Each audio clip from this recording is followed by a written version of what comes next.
Le 5 janvier dernier, les autorités de la transition ont annoncé le retrait unilatéral des accords de paix et la réconciliation au Mali, issus du processus d'Alger. Avec effet immédiat, une annonce faite à la télévision malienne par le porte-parole du gouvernement, le colonel Abdoulaye Maïga. Dans son allocution, le porte-parole se montre virulent, portant des allégations graves à l'encontre d'Alger et de la médiation internationale. Alger réagit et affirme regretter cette décision, mais ne ferme pas la porte du dialogue et maintient les canaux de discussion diplomatique.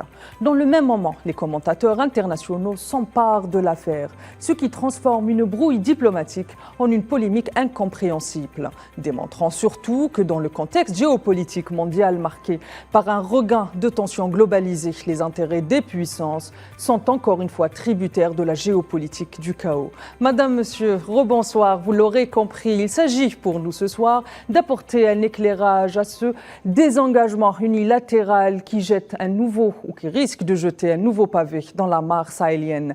Et pour en parler, j'aurai le plaisir d'être accompagné ce soir de Gamal Abina, observateur des questions internationales, et de Omar Benbarti, analyste politique. Bonsoir messieurs, bonsoir Omar.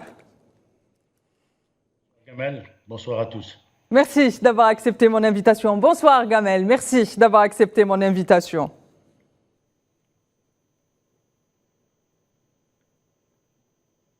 Je commence avec vous, Omar Benbarti, avant de rentrer dans le vif de notre discussion.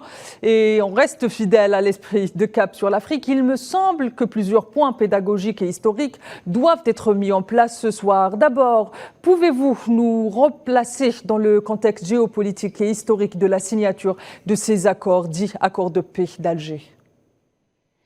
Oui, les accords de paix d'Alger ont été signés en 2015. Et c'était à la demande, bien entendu, du gouvernement de l'époque du Mali.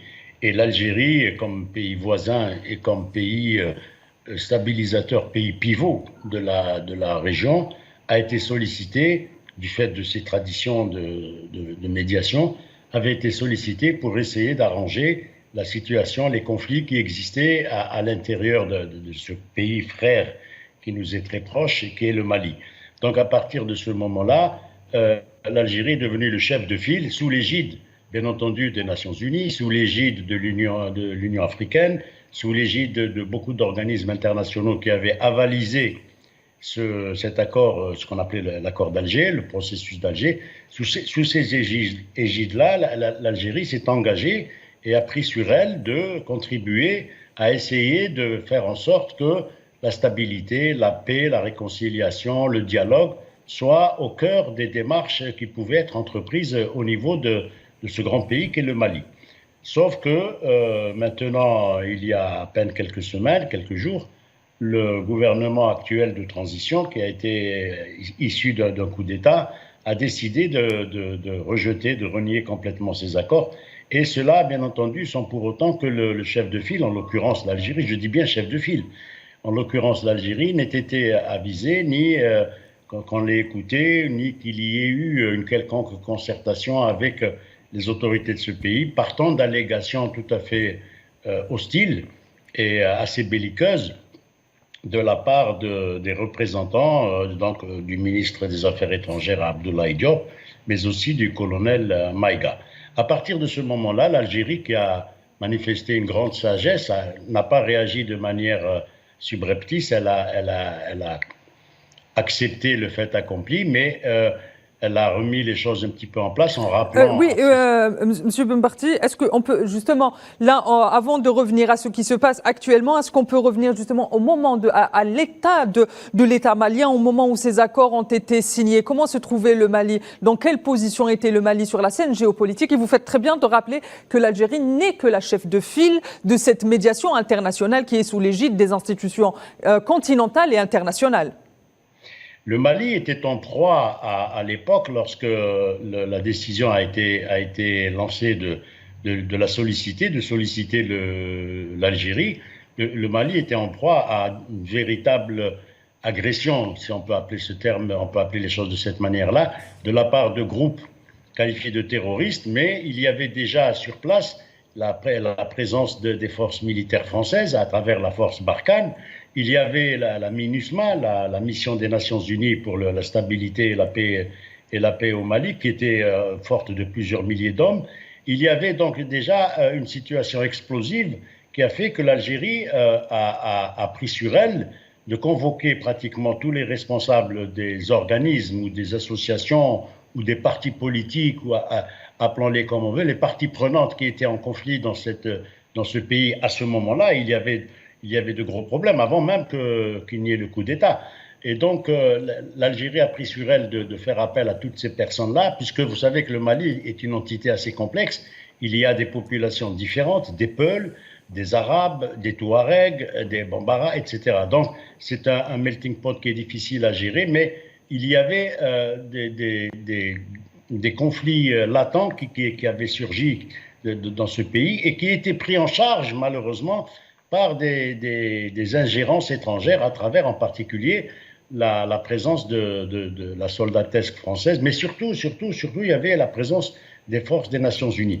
Donc l'Algérie a pris sur elle de convoquer tout ce bon monde et elle a réussi, après de moultes tractations et diverses pressions diplomatiques, elle avait réussi à faire signer tout le monde à cet accord d'Alger qui était un processus, comme son nom l'indique, et qui consistait à faire en sorte que les gens puissent se rencontrer, dialoguer et qu'ils se mettent d'accord sur les formes démocratiques ou de coexistence pacifique qu'ils pouvaient entretenir entre eux afin de faire en sorte que la paix s'instaure dans ce pays-là.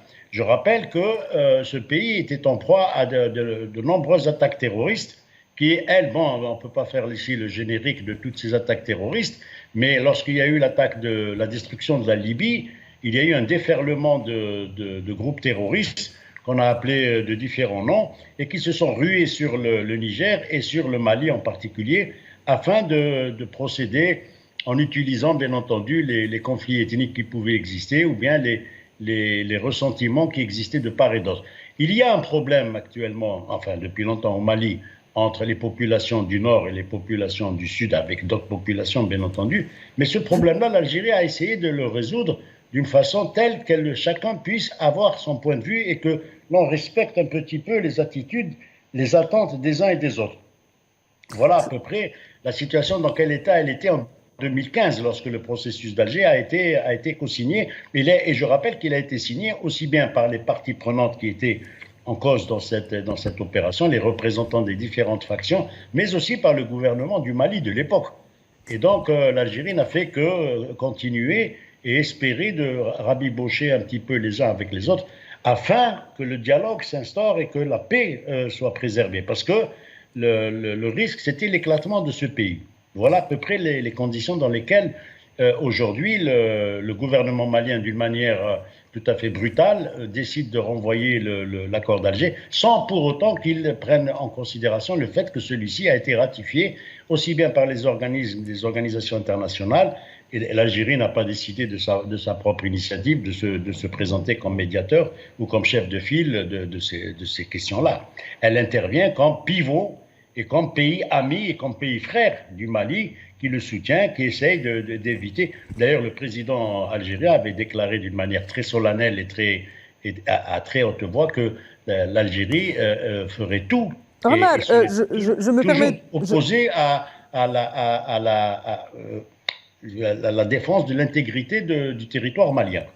Très bien, je me permets de vous arrêter, de rebondir sur un point essentiel que vous avez abordé, notamment on va dire la discorde ou les tensions qu'il y a entre le nord et le sud du pays. Vous avez rappelé que le Mali, c'est aussi un arc-en-ciel de culture et de population. Vous avez parlé des Bambara, on peut parler des Dogons, etc. D'où vient le problème justement entre le nord et le sud du pays?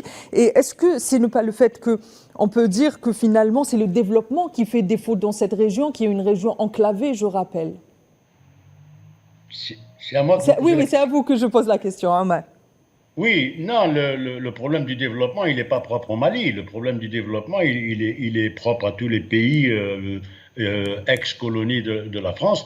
Et ce n'est pas la raison essentielle qui a fait que le problème qui s'est exacerbé dans ce pays-là, ce sont les luttes de pouvoir. Il y avait, aux yeux de certains, un déficit de représentation au niveau du pouvoir parce qu'il y avait de la corruption, parce qu'il y avait une représentation qui était factice. Et donc, les gens se sont un petit peu révoltés sur ça. Mais ça, c'est une histoire qui n'est pas propre au Mali. Sauf qu'au niveau du Mali, la situation, qu'il soit enclavé ou que ce soit des pays qui n'ont pas d'accès à la mer. Non, j'ai pas dit enclavé, je parle de la région du Nord. Je dis, finalement, c'est une zone d'ombre, pas enclavé, pardon, je me suis mal exprimé. Le Nord est une...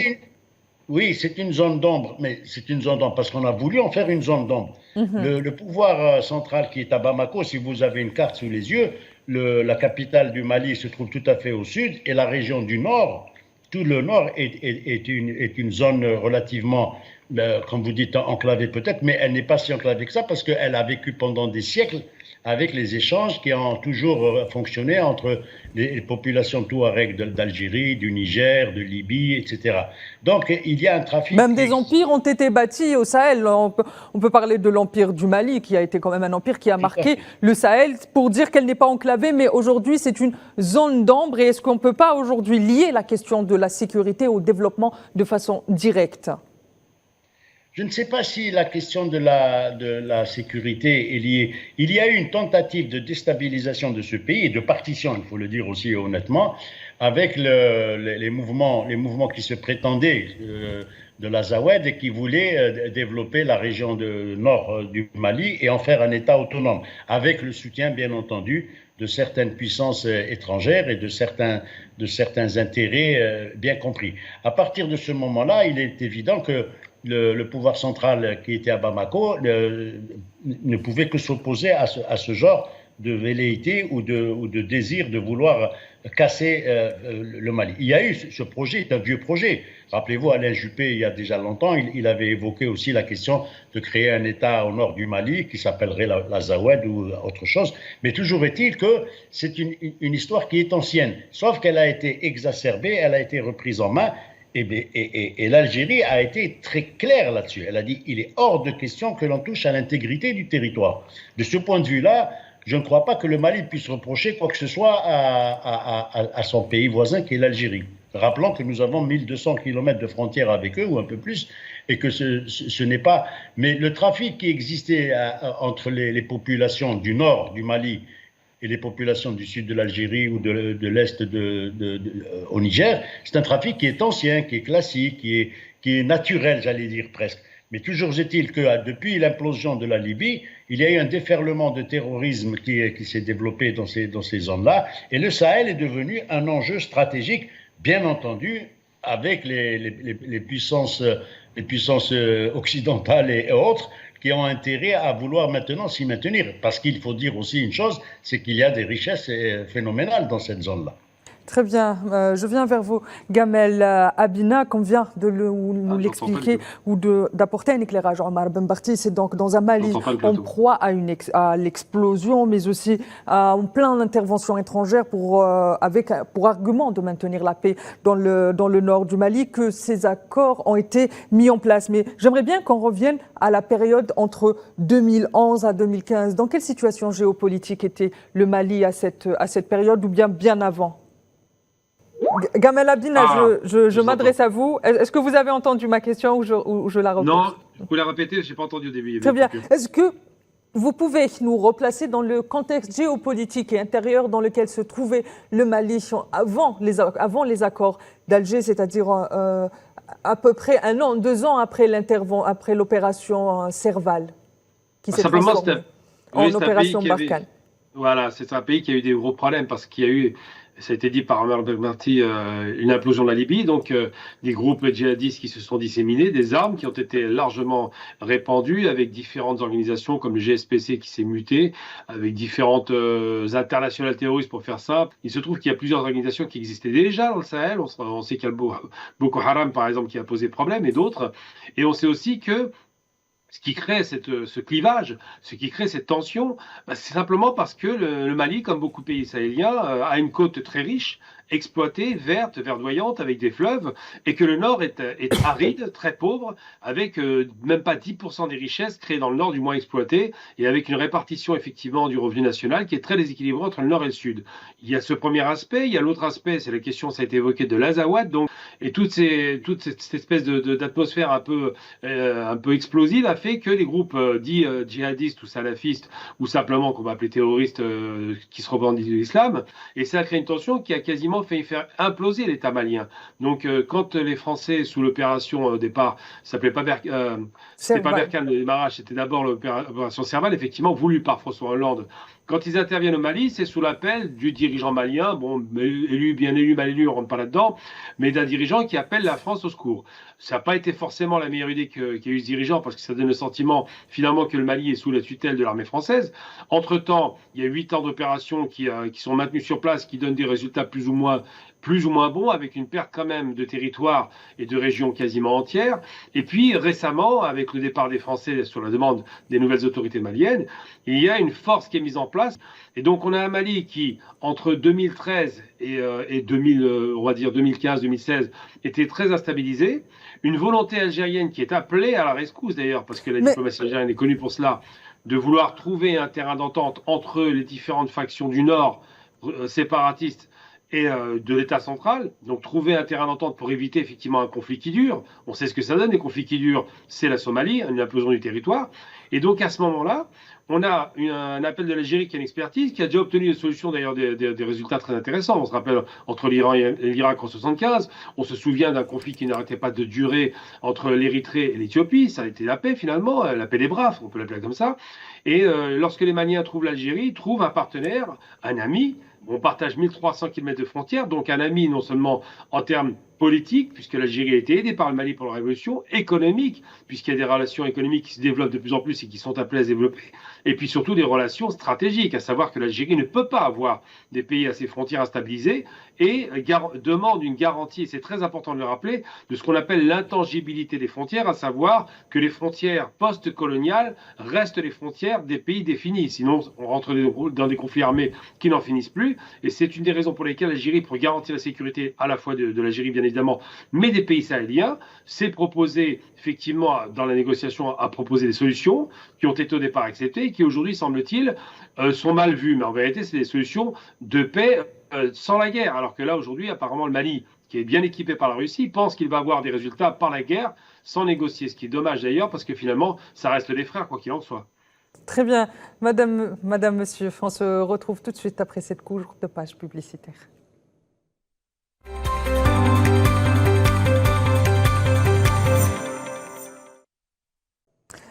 Madame, monsieur, nous revoilà sur Cap sur l'Afrique et ce soir, on se penche sur ce retrait unilatéral des autorités maliennes des accords dits accords de paix d'Alger. Monsieur Omar Benbarti, je reviens vers vous. Lorsque les nouvelles autorités maliennes ou les autorités de la transition ont pris le pouvoir à Bamako, elles ont estimé ou elles ont mis au cœur d'un de leurs feuilles de route ce qu'on a appelé les assises maliennes pour la refondation de l'État malien. Et au cœur même de ces assises, il y avait les accords de paix. Les participants ont insisté, ont particulièrement noté la nécessité d'aller vers leur application rapide et définitive. Est-ce qu'aujourd'hui, le fait de se retirer de façon unilatérale est une remise en question finalement de ces assises de la refondation, pardon? Il y a probablement, je ne sais pas de quelle manière, enfin, j'ai lu un peu la presse malienne, mais toujours est-il que il y a beaucoup d'hésitations et il y a beaucoup de doutes et d'interrogations justement sur ce que va réserver le retrait des autorités de la transition de l'accord d'Alger. Parce qu'effectivement, vous avez bien fait de le rappeler, effectivement, les assises pour la refondation étaient basées sur la rencontre entre des personnalités qui avaient toutes ratifié et accepté les conditions mises en œuvre par le processus d'Alger. Ceci étant dit, il faut aussi peut-être mettre sous l'éclairage le fait qu'aujourd'hui, il y a une nouvelle donne qui s'appelle l'Alliance des États du Sahel. Toujours est-il qu'avec le soutien du Niger et du Burkina Faso, je rappelle que les trois sont des régimes issus de coups d'État, donc qui n'ont encore pas de véritable légitimité au regard des populations, parce que, qu'on le veuille ou non, il existe des classes politiques dans ces pays, le Niger, le Burkina Faso et le Mali, et donc ces classes politiques, elles ont aussi quelque part des prétentions à vouloir se prétendre plus légitimes que les tenants des coups d'État militaires. Donc, le processus d'Alger était une espèce de grand voile qui permettait de réunir autour d'une seule et même table différentes factions qui pouvaient se mettre d'accord sur une vision politique, bien entendu, parce qu'il s'agit de ça, mais surtout aussi une vision de répartition des richesses, comme l'a rappelé si bien Gamel Abina tout à l'heure. La répartition des richesses pose problème dans ces pays-là. Le nord du Mali est relativement aride, tandis que la région où se trouve le pouvoir central, Bamako et autres, c'est verdoyant, il y a le fleuve qui traverse, etc. Donc, il y a un imbroglio de problèmes qui surgissent et qui sont exacerbés par, bien entendu, des velléités de puissances qui veulent toutes avoir leur mot à dire dans cette affaire.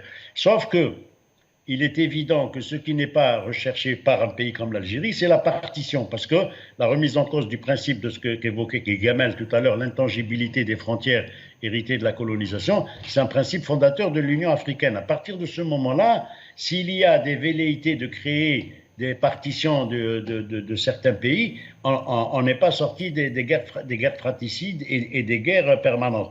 Ce qui pousse le pouvoir central aujourd'hui à vouloir remettre en cause l'accord d'Alger, moi, ce qui me dérange dans cette affaire, c'est surtout le fait qu'il n'y a pas eu de concertation. Qu'on le veuille ou non, l'Algérie reste un pays pivot. C'est le pays pivot de cette région. Et que ce soit nos amis maliens ou nos amis nigériens, aucun de ces gouvernements ou de ces pouvoirs en place ne pourrait se permettre de se passer de l'assistance de ces pays-là. Le communiqué algérien, si vous vous en souvenez bien, il n'a pas fait référence au pouvoir politique. Il s'est adressé au peuple malien pour rappeler que l'Algérie a des liens fraternels et très anciens historiques, que ce soit pendant la guerre de libération de la guerre d'Algérie ou que ce soit après. L'Algérie a toujours été présente aux côtés du Mali. Et les populations du Nord, il faut le dire ça, parce qu'il faut y être allé. Moi, j'ai travaillé de longues années en Mauritanie et au Niger. Il faut aller pour voir que tous les produits algériens se retrouvent sur les étals de Niamey et de Kidal ou de Bamako. Donc à partir de ce moment-là, il y a un trafic qui est classique, ancien, et l'Algérie a subvenu souvent aux besoins de ces pays-là. Aujourd'hui, les gouvernements de transition décident que le Mali, le Niger pour l'instant ne s'est pas prononcé là-dessus et je ne crois pas qu'il soit en mesure de le faire ou bien qu'il veuille le faire lui aussi. Le Burkina Faso est relativement loin. Mais toujours est-il que les deux pays qui sont frontaliers, qui sont très liés à l'Algérie, ces deux pays-là n'ont pas du tout la même attitude. Mais la création de l'Alliance des États du Sahel, peut-être, donne des idées un petit peu folles au gouvernement de transition actuel. Je rappelle que les colonels qui sont au pouvoir actuellement au Mali, en tous étaient formés aussi bien par l'Algérie que par la Russie et que leur ministre des Affaires étrangères a fait ses études chez nous à l'ENA, à Edra. Donc, moi, je me pose des questions pour savoir est-ce qu'il n'y a pas autre chose qui est recherchée à travers la manœuvre que développent de manière brutale les autorités de transition du Mali, de sorte que, on a vu ce qui s'est passé à Marrakech avec le roi du Maroc, on sait quels sont les enjeux que développent les Émirats et l'entité sioniste à travers la manipulation de ces pouvoirs-là. Mais il devrait peut-être revenir un peu plus de sagesse et considérer que l'Algérie a un peu plus d'expérience. L'Algérie a une armée beaucoup plus forte que la leur. C'est pas parce qu'ils ont acheté quelques hélicoptères et quelques avions qu'ils considèrent qu'aujourd'hui ils sont capables de remettre en cause les actions des groupes terroristes. La guerre qui pointe son nez dans ces régions du Mali en particulier, mais du Niger aussi, cette guerre-là n'est pas prête de s'arrêter.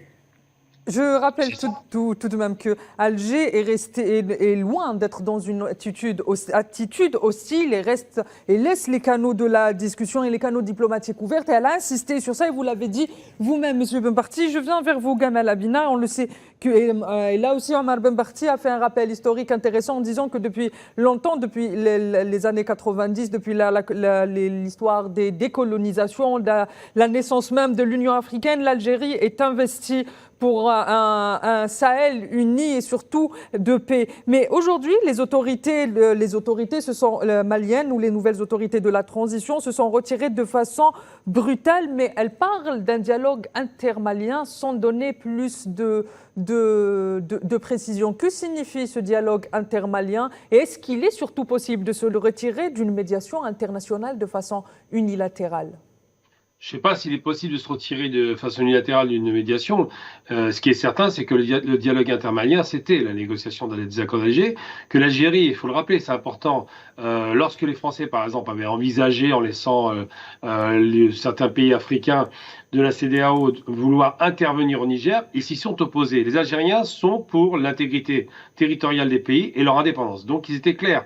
C'est pas l'Algérie qu'on doit interroger sur ça, parce que l'Algérie est très claire. Elle dit les pays africains doivent être indépendants, autonomes, ne doivent pas être sous la tutelle occidentale, et ils le font très bien. N'oublions pas d'ailleurs que les Russes qui soutiennent les Maliens sont les meilleurs alliés des Algériens, premiers partenaires. N'oublions pas que le Mali, même s'il veut la paix, et j'espère qu'il veut la paix effectivement avec son peuple, c'est plus important, que des frères se réconcilient, qu'il y ait une répartition des richesses et pas seulement, un développement du pays qui est très riche potentiellement, eh bien l'Algérie participerait de cela, parce qu'elle n'est pas du tout opposée à cela, bien au contraire. Par contre, d'autres intervenants étrangers, en l'occurrence, proposent des solutions un peu alambiquées, par exemple de dire on va ouvrir l'Atlantique. C'est bien beau, mais vendre quoi à l'Atlantique? Il n'y a rien à vendre. Le Mali ne peut pas vendre aux États-Unis ou en Amérique du Sud. Son territoire national dans la vente, c'est d'abord la région africaine et ensuite, en passant par l'Algérie, l'Europe. Les potentialités de développement économique, c'est la géographie qui parle, vont plutôt vers le nord Méditerranée, ce qui est logique puisque nous sommes frontaliers. Mais tout cela n'est pas mis dans l'équation et je pense que les autorités maliennes font une erreur parce que certains peut-être les conseillent dans une mauvaise direction, oubliant les rapports géopolitiques et les rapports historiques fraternels qui ont toujours existé entre l'Algérie et le Mali, et puis surtout que l'Algérie a été un modérateur sur la question de tous ces régimes, par exemple, qui sont arrivés par la force. L'Algérie n'a pas donné de leçons, on dit c'est bien la démocratie, mais bon, garantissez que votre peuple soit bien traité, nous ne donnons pas de leçons et nous continuons de communiquer, ils le font tout le temps. Rappelons-nous qu'après le coup d'État au Mali, le premier pays visité, ça a été l'Algérie. C'est important de le rappeler. Donc c'est vrai que c'est un pays pivot, qu'aujourd'hui les Maliens ont un rapport de force où ils disent bon on est un peu plus fort et c'est très bien. Ils pensent peut-être dans l'ivresse de cette force se dire qu'il y a une possibilité de pouvoir prendre par la force qu'on n'a pas obtenu par la négociation, mais en réalité c'est une erreur à mon sens. Il faut toujours penser en termes de négociation parce que le pays doit se construire. Et c'est vrai que leur proposer des plans alambiqués de pays qui n'ont pas les moyens de le faire, bon les Émirats Arabes Unis c'est bien beau, ils sont un peu partout en ce moment, mais c'est pas les faiseurs de paix. On voit bien ce qui se passe en Libye, ils ne garantissent pas la paix. On voit bien ce qui se passe au Yémen. Les Émirats Arabes Unis ne sont pas du bon côté de l'histoire. C'est pas une posture anticoloniale qu'ils adoptent, c'est une posture littéralement alignée sur le clan occidental. Le Mali n'est pas un pays du clan occidental, il le sait traditionnellement, donc il faut penser dans ces termes sur le long terme. L'Algérie et le Mali sont deux grands partenaires qui doivent travailler ensemble. La paix doit être établie par la négociation, sinon le risque c'est de se retrouver dans une somalisation du Mali. Il faut éviter ce genre de choses parce que les accords d'Alger ont garanti une baisse de tension. Il fallait après développer les relations avec le Nord et le Sud, faire en sorte que la fraternité se réinstalle, en finir avec les groupes terroristes. L'Algérie et N'Djamena, ça fait le travail. Il faut se rappeler quand même de cela. C'est une des raisons pour lesquelles, d'ailleurs, la plupart des organisations terroristes sont parties dans le Sud. Mais il faut jamais oublier que le plus important, c'est les rapports géopolitiques. La géographie, c'est quoi? C'est des pays frontaliers de l'Algérie, ils doivent travailler entre eux, et non pas des pays qui sont à des milliers de kilomètres comme les États-Unis, on propose n'importe quoi. Il faut être sérieux. Donc je pense qu'aujourd'hui, le Mali peut-être a suivi de mauvais conseils. Je pense qu'il y a peut-être de la colère, de l'ivresse du pouvoir, de la puissance, mais dans les faits, de toute façon, l'Algérie a tout intérêt à la stabilisation non seulement du Niger, on le sait, du Mali, du Burkina, des pays qui ont toujours traditionnellement été des alliés de l'Algérie et vice-versa. Et nous ne sommes pas condescendants. C'est-à-dire que l'Algérie dit, bon, si vous ne voulez pas d'accord, c'est dommage, on le regrette, mais réfléchissez tout de même à faire en sorte que ça se passe bien dans votre pays. On ne donne pas de leçons, on ne vous dit pas soyez démocrate, on n'a pas à faire cela, chacun est souverain chez lui, mais soyez tout de même fraternel avec votre propre population, faites en sorte que ça se passe bien. C'est la raison pour laquelle, d'ailleurs, les autorités algériennes, bien qu'elles n'aient pas bien vécu le fait que les accords soient jetés comme ça du jour au lendemain, se disent réfléchissez, faites en sorte que ça aille bien, nous continuons à communiquer, il n'y a pas de problème avec cela, et nous proposons un plan sérieux. L'Algérie propose un plan sérieux. La paix, c'est d'abord le développement économique. Et ça, c'est quelque chose de cohérent. La paix, ce n'est pas alimenter en armes. La paix, ce n'est pas garantir par la force le pouvoir. La paix, c'est d'abord garantir que la population vive dans les conditions raisonnables et acceptables. Justement, Gamal Abina, ce que vous pensez, vous venez de le dire, la médiation, un chef de file de la médiation internationale Alger le dit depuis longtemps, il n'y a pas de paix sans développement, il n'y a pas de sécurité sans développement, et c'est la question du développement qui est au cœur de la stratégie algérienne aujourd'hui. Est-ce que finalement, avec ce retrait, les autorités de la transition jouent la carte du tout sécuritaire comme elle a été jouée durant des années au Sahel par les puissances étrangères ? Vous savez, le tout sécuritaire, ça donne toujours la même chose, ça donne de l'injustice parce qu'il y a des gens qui vont être tués et qui ne sont pas dans le coup. Il y aura des coups de force, il y aura des coups d'État, il y aura toujours une multiplication de choses difficiles. Je pense, on ne peut pas dire des Algériens, il y a une chose qu'on ne peut pas leur retirer. Ce sont des gens qui disent ce qu'ils pensent. Ils ne sont pas en train de manœuvrer, ils ne font pas des coups dans le dos, ils ne sont pas en train de faire des complots, entre guillemets, ou d'essayer de corrompre des différents États pour obtenir des résultats. Ils vont directement droit au but. Nous sommes pour l'indépendance, nous sommes pour le développement, nous sommes pour faire en sorte que le pays retrouve sa sécurité. Il n'y a pas de développement économique sans sécurité, c'est vrai. Mais il n'y a pas de sécurité sans justice. Parce que si vous y allez par la force pour obtenir que vos opposants plient, eh bien un jour ces opposants reviendront. Il vaut mieux négocier parce que ce sont les mêmes, enfin c'est le même pays, il faut être très honnête. Et l'autre aspect important de le rappeler, effectivement, et c'est ça qui est incroyable, c'est de se dire que l'Algérie propose quoi? Propose que l'Afrique travaille de concert, comme les Libyens d'ailleurs l'ont proposé, il ne faut pas l'oublier, c'est pour ça qu'on a fini avec Kadhafi, on ne voulait pas que son projet de développement fonctionne. Et aujourd'hui, il ne faut pas perdre de vue une chose, c'est ça qui est incroyable, c'est que moi par exemple, j'étais reçu régulièrement pendant des années sur Afrique Média, où mon discours est toujours le même, je dis les Algériens ne vous mentiront pas, ils vous diront ce qu'ils pensent, ils vont être frontaux, ils vont être honnêtes, mais des frères se parlent directement. Ils ne vont pas passer par des chemins de traverse où vous donnez quelques dollars pour vous acheter, puis après vous mettre un couteau dans le dos. Ça, c'est un grand classique qu'on connaît. Donc c'est vrai que sans développement économique, il n'y a pas de paix, mais sans paix, il n'y a pas de développement économique. Et je pense que la sécurité du Mali doit être garantie par son armée, c'est vrai, mais qu'il ne faut pas être injuste. Il ne faut pas essayer d'écraser l'adversaire en pensant qu'on va obtenir des résultats, parce que quand vous tapez fort sur une population, elle finit de toute façon par se rebeller. Très bien, je reviens vers vous, Monsieur Benbarti. Je pense que ça va être la dernière question de cette émission. Monsieur Benbarti, qu'est-ce qu'implique ce retrait unilatéral des autorités de la transition au Mali, non seulement pour le Mali, mais aussi pour le Sahel? Il faut remettre cette action dans un contexte beaucoup plus large. Il y a des enjeux géostratégiques qui dépassent de loin les velléités de l'Association des États du Sahel. Bref, il y a un contexte géostratégique qui fait que le Sahel devient une zone dans laquelle il y a des affrontements entre puissances beaucoup plus importantes que ce que considèrent être les nouveaux pouvoirs dans ces pays-là. Il y a d'un côté, bien entendu, l'Occident avec toute son armada, avec l'OTAN qui fait des pieds et des mains pour essayer de s'installer, que ce soit dans le golfe de Guinée, mais aussi sur la façade atlantique qu'évoquait Gamel tout à l'heure. Mais il y a aussi la Fédération de Russie qui est présente et qui, elle, se sort quelque peu d'un piège d'enfermement dans lequel elle était pendant des années. Mais la Fédération de Russie, elle est claire. Nous la connaissons, nous sommes très proches des Russes. Nous savons que les Russes ne fonctionnent que sur le registre de l'armement. Ils ne s'ingèrent pas dans les affaires internes et ils ne donnent pas de leçons de démocratie eux aussi. Et puis, il y a bien entendu la Chine.